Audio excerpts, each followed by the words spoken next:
Hey everybody, welcome back to the Spinner Rack. Today we are talking about the fact that Screen Rant article that we're looking at, evil Spider-Man stories will always be cooler than evil Superman. I don't know where the hell they're getting that from, but once again, I have the boys here, Petey and Cal, to talk about this. Petey, give us a little background on this. What's your take on this madness? I just saw this here, and it's one of the standard, articles that they do, which is not, it's just somebody's opinion. And I guess they got this new Spider Shadow series that nobody's reading. I'm sorry, somebody's reading, but they have an evil Spider-Man in there. So they're saying, wow, this is garnering some success. Hey, there's also Venom. Like Venom obviously was on. I don't think they bring up like Carnage, but I guess you could go there if you're going with that. So like here, they have this thing, Evil Superman story, certainly interesting, but this Spider Shadow thing, way cooler, and then they're going through this stuff and they're saying this, that, and the other about that, but then remember Venom is a successful movie. But I go to say, put all that together to say, all right, what about the Russian, what was the Russian Superman, Cal? What was that one? Red Sun? Huh? Red Sun, yes, thank you. Red Sun, which people still can't get enough of. I would say one of my more favorite episodes of the Super Friends is the Evil Superman episode, The Evil World, and Superman comes and beats the hell out of the Super Friends. That's because of Gleek. Gleek made it happen.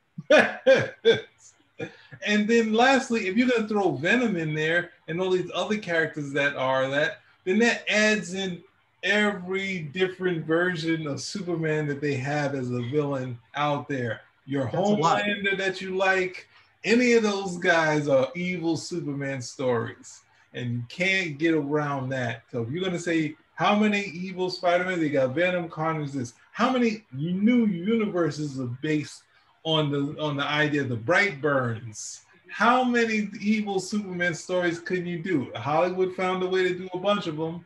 Comic books too, The Boys, all of that stuff. So I can't say that evil Spider-Man is cooler than evil Superman. It don't make no sense to me, but that's someone's crazy opinion. I pass it off. Whoever wants next. I'll give it to Cal. What's your take on this madness? Well, it doesn't make a lot of, like Pete already said, it doesn't make a lot of sense. It's one of these it's one of these Screen Rant articles that's pretty much just trolling. At the end of the day, they put it out, they'll get some reaction to it. It's poorly researched. Oh, like, hey, how can we do this? And it works. Works like gangbusters. We should do it. We should troll more and discuss less. But that's what you're saying. They come. If the idea of an evil Spider-Man stories, I can't remember. I can only think of one or two. Okay, and probably the biggest one was the Superior Spider-Man. That was the one.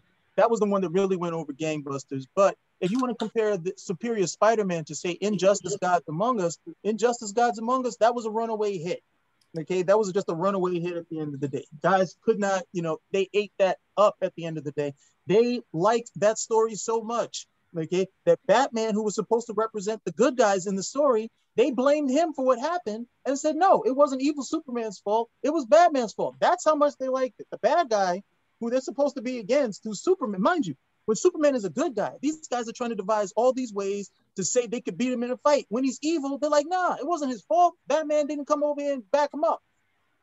So there's a lot more evil Superman stories than there are Spider-Man stuff. If you want to start making that extension, like Venom, Carnage, all the symbiotes, that type of stuff, the symbiotes aren't Spider-Man. The symbiotes aren't Spider-Man at the end of the day. However, if that's the road you want to go, then you have to go with Hyperion, King Hyperion. You got to go with Homelander on The Boys. You have to go all those Brightburn from the Brightburn movie, Ultraman, Bizarro. There's a ton of evil Superman analogs in the DC universe alone. Let alone if you went to the Marvel universe and bring all those guys in. Half the time, the Sentry's a damn evil Superman analog. So there's just a whole bunch of them out there. Superman is probably one of the most, if not the most, analog characters in comic books. Okay, and if not just comic books, you go outside, you still got more of him right over there. So it's a ridiculous premise.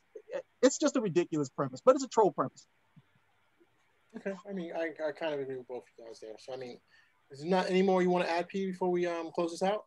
I mean, just actually, just thinking even more of characters, but it's just like, let's figure a way to take, take some of the stuffing out of Superman with this sort of opinion. It's just like, if you go from, I mean, even the Dark Knight has an evil Superman sort of thing, which they've kind of, Frank Miller's gotten, I guess the reform of having the other characters in there in the other two series, but it's still based on that aspect of Superman, why he became a stooge and that sort of thing. So having that sort of adversary in there. So, you can't get around it where it's the easiest thing to do. The whole thing in the 90s was, will Batman have to stop Superman? That was the whole thing that people were waiting for to see. The Superman thing had the thing where Superman gives Batman the kryptonite so he could stop him, and then Alex Ross does a story where they have to do it. Then in Hush, Superman goes bad. So when Cal's bringing it up, just the Superman stories alone could beat out.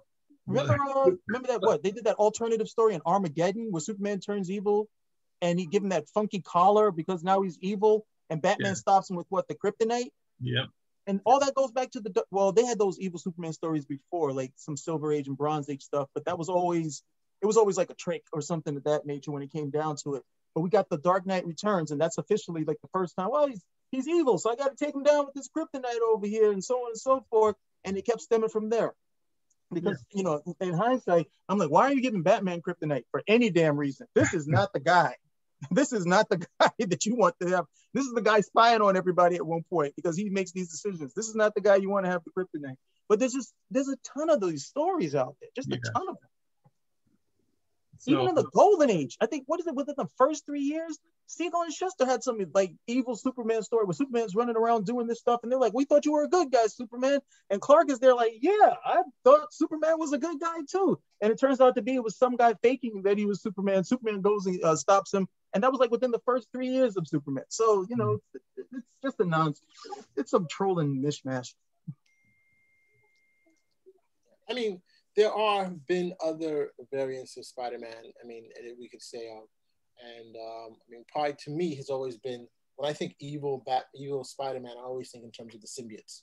You know what I'm trying to say? Everybody wants a symbiote version or anti-hero or a darker version of Spider-Man. And I think that's been, to me, the one spin-off that they've had that people consistently say, hey, we want a dark, we don't want to have the Peter Parker, nice goody two-shoes boy struggling, living with his aunts, trying to make college, trying to get Mary Jane. They want somebody who is, who's having a hard time and can express himself with the symbiote. Whereas Peter Parker has always been a smart aleck. That would be, how would I define that? That would be a wisecracker. Well, with you saying that reminds me that, what was it? Oh man, I just had it in my head with Spider-Man.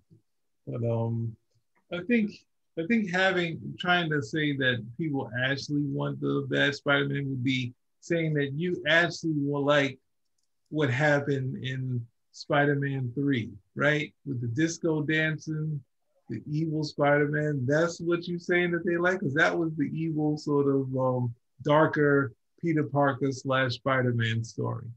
And it's universally disliked. No, I'm saying that the symbiote Spider-Mans are extremely popular. And Spider-Man 3, that's my establishment. Yes, we say established Venom, this, that, and the other. But Peter Parker himself going bad, like the closest they did is in, I think, the cartoon where they kind of pushed Spider-Man kind of being, because in the comic he didn't really change. But in the cartoon, that's the first where they had him a little bit on edge.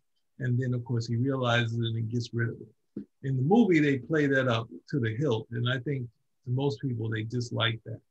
They dislike him kind of being innocent and like knowing about the power and doing this stuff and, making Mary Jane look like a fool and that sort of stuff. So anyway. Well, that's their belief, though. When it was in the comic, the symbiote, it was just a suit. It was a suit at first. Then we find out, okay, this is actually, Peter Parker goes to Reed Richards and finds out it's organic. He goes, what do you mean it's organic? It's alive? Yeah. It's alive, and then it becomes this problem. We got to contain it, you know, all this other type of stuff, and then it morphs from there. And before you know it, there's a whole planet of these things and venom and so on and so forth. But it didn't affect his personality. The only thing that side effect was that he was waking up and he was like, man, I'm tired, this type of stuff. And like, what do you mean? I was out patrolling last night. I don't remember that happening.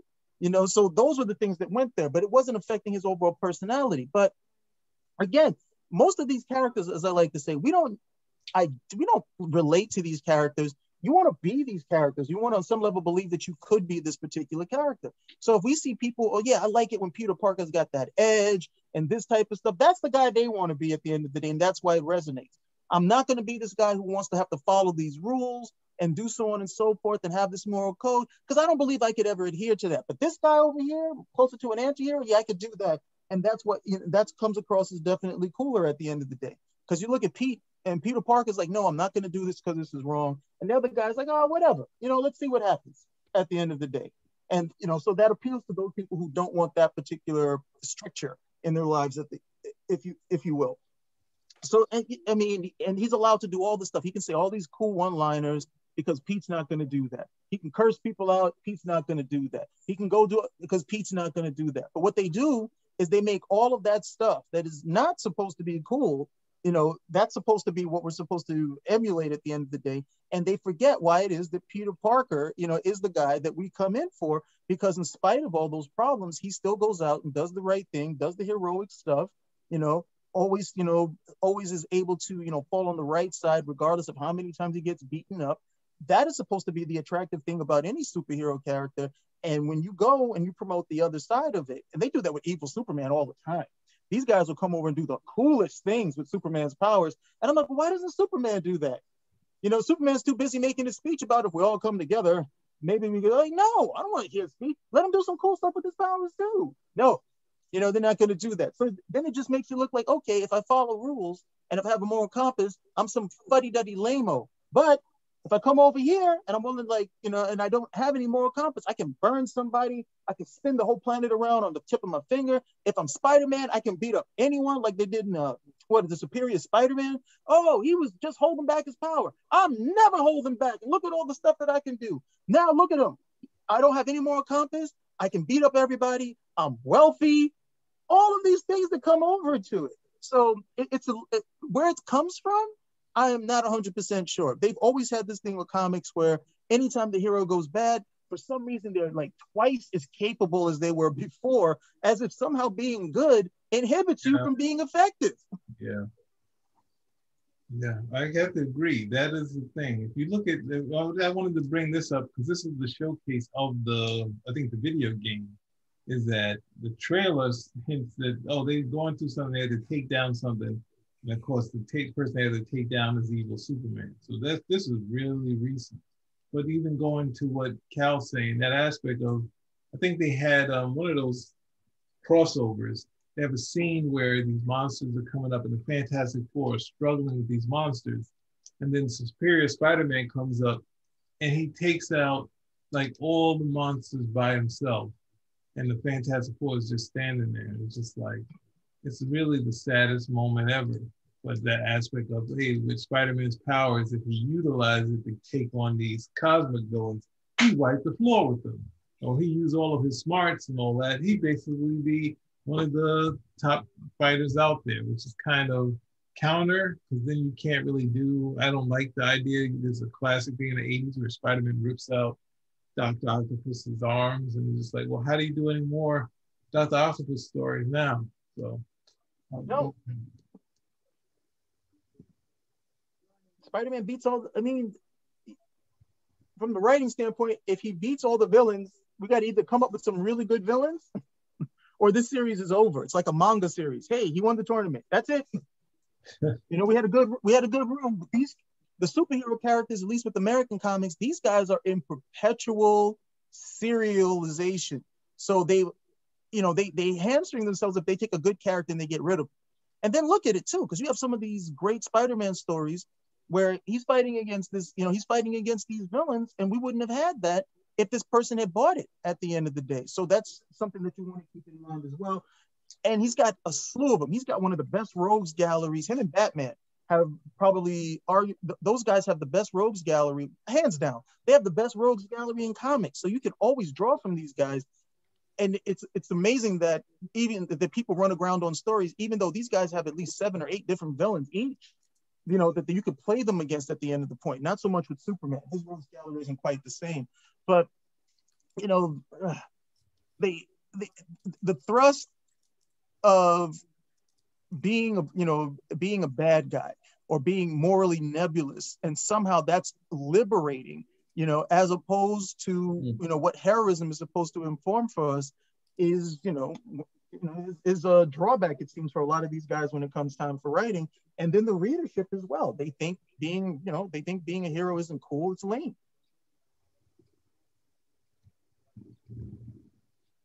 Yeah, I mean, it's so when you look at this stuff, and then the fact that they're doing a whole article on that, and like to try to take Superman down a peg. Hey, even on the villain side, he's not as cool as being a villain of Superman. He's not as cool as Spider-Man. It's like for a character that draws a lot from Superman, and as popular as he was from the direction they took him, you know, you gotta give some sort of nod to the Superman character with Spider-Man. So much has been borrowed from it, the news, reporters thing, that sort of thing, having aspects of, you know, the mild man, like Superman and sort of Clark Kent and Jimmy Olsen in one sort of character, that sort of thing. So, I mean, you know, it's kind of tough, and those points are really going back to just being the troll, as Cal said.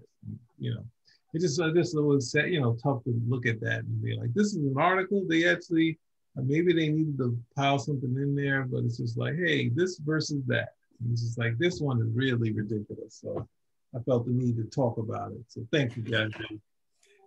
I mean, hey, I'm in agreement with both of you guys. I think it's kind of sad that they bring these things up sometimes. I mean, it's like they're out of ideas. I mean, I understand as a writer, definitely this is easy clickbait for a lot of us. See this stuff coming up. But I mean, what was the last good Spider-Man story that you read? Either one of you. What was the last good Spider-Man story that you read? The last one I read was the whole symbiote thing, which actually I thought the writing was well. I just didn't like the overall story. With that, I just wasn't too crazy about it. I read it for a little while. I mean, it was pure Spider-Man. That when they had that whole event last year, or the Spider-Verse event that they had, and again, to me, that one I just couldn't get into. I just couldn't get into that whole Spider-Verse.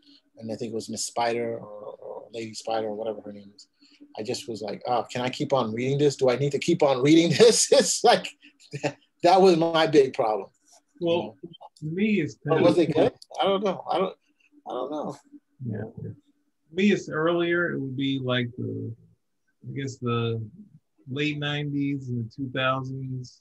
The only period where I was kind of back reading them, where it's, I think, the Howard Mackey sort of period. There's one story where he, he's trying to get to Mary Jane, but he can't get there. So some of that stuff I like, and I like the period before the next chapter, which was the stuff Howard Mackey did post bringing back the Green Goblin. Like there's some stories like who did Joey Z and some of that stuff. Really kind of got back to what Spider-Man really was in that period post bringing back the Green Goblin. Not really bringing the Green Goblin back, but those stories they were kind of doing, having John Romita Jr., Steve Scrooge on there.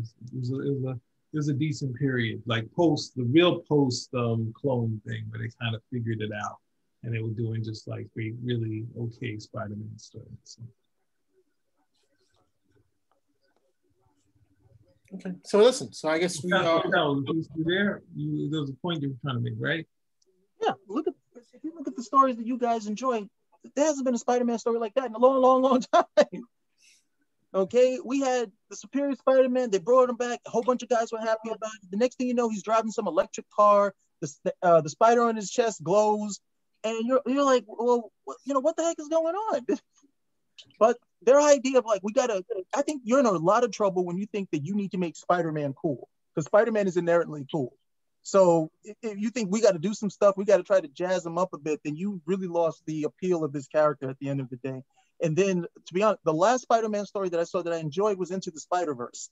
That was the last one I actually enjoyed, because they really got back to the core of why everybody loves this character. And they had to do it by showing, look, this is this theme that runs across with all of these Spider-Man analogs at the end of the day. They all suffer some personal tragedy, and it's somebody close to them, but that's what's necessary in order to make these guys, these heroes that are going to be so inspirational at the end of the day. From Miles Morales, Peter Parker, Gwen Stacy, from all these different universes, to Penny Parker, all of them. So I was like, okay, great, these guys got it. And then you get to go with all of the other cool aspects that come along with it, but that core needs to be there at the end of the day. So, it's not about making him evil. It's about remembering, why does everybody love this guy in the first place? Okay, what's the core of this character? Because he could easily be a villain called Spider-Man, and we would have never heard about him after 1963. And so remembering that is really important.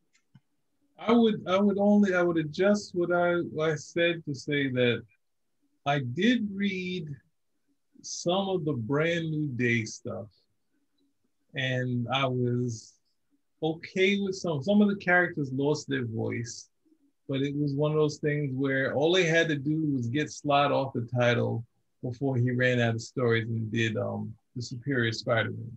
Because there's some things that were off for me, but it was a accessible Spider-Man, and then next thing you know, but yeah, to your points, they kind of gone away from it, like very far away from the character to do some of the stuff they did. But I guess you could say, yeah. So I don't know. But I did want to say that a little, but they had to start. We was like, all right, this is a start. We got everything back, and then of course the Barnacles get added back on to get to your Superior Spider-Man, to get your Spider-Man fighting all these cosmic characters, and whipping them. And then the car and all of the tech and the shiny spider sign that Slott had. I'm like, who's that guy? Alex Ross says, no, I don't want to do Stan Lee's what's the name? Just Imagine. But I'll do all this other blasphemous stuff of Spider-Man being the high-tech guy. I'll do the covers for that. So but it's one of those things where you see the fans, but they just want more and more. He's a genius. No, he'd be like Retta, like all these other people that were like people that worked in the lab. They always think Peter Parker would become like the Steve Jobs, where he'd more be like, Retta or anyone who has like a science background, just working in the office by themselves to try to get what the character is someone that I think his character's kind of established in the Outliers book, where they compared someone who's a genius who basically didn't have success to Bill Gates and all the stuff Bill Gates had kind of done to become the success. And it kind of followed the same lines with Peter Parker, to say that he wouldn't immediately just, hey, I made the web that he might be there, and they're like, oh, he built someone so that no one even knows. He'd be like such a nobody. But that said, they kind of want to say, hey, he's a genius. Hey, you know what? He's actually smarter than me. Stop. He could be Iron Man. Stop. So it's like we like him more. We like him more than we like, or over time we like Spider-Man and Peter Parker more than Superman. But let's not go too far and go add now the evil ones we like better, because it's like, like get out of here. We don't like the Tarantula better than Bizarro, so like not the case. So. Interesting. All right, anything else, guys? Very interessante. Interesting. Cal, anything from that? I think that's it. I think that says it all. There's a troll clickbait. There's troll clickbait, and then there's an understanding of the characters. And I look for good grief. I'm still waiting for a good Superman movie. I've been waiting since I've been waiting for a long, long time. Okay, so eventually we'll get there once they stop making him into some brooding evil character. And same thing. if you decide to do this, if you're going to go this route with Spider-Man, you're going to have the same troubles that, you know, Superman has had. Just remember what these characters represent, what made them give them such popular appeal in the first place, and there's where you have to go. And let's focus on this evil stuff. Okay, well, Spinner Mac, if you like what you see, give us a thumbs up, comment, subscribe. Spinner Mac, out.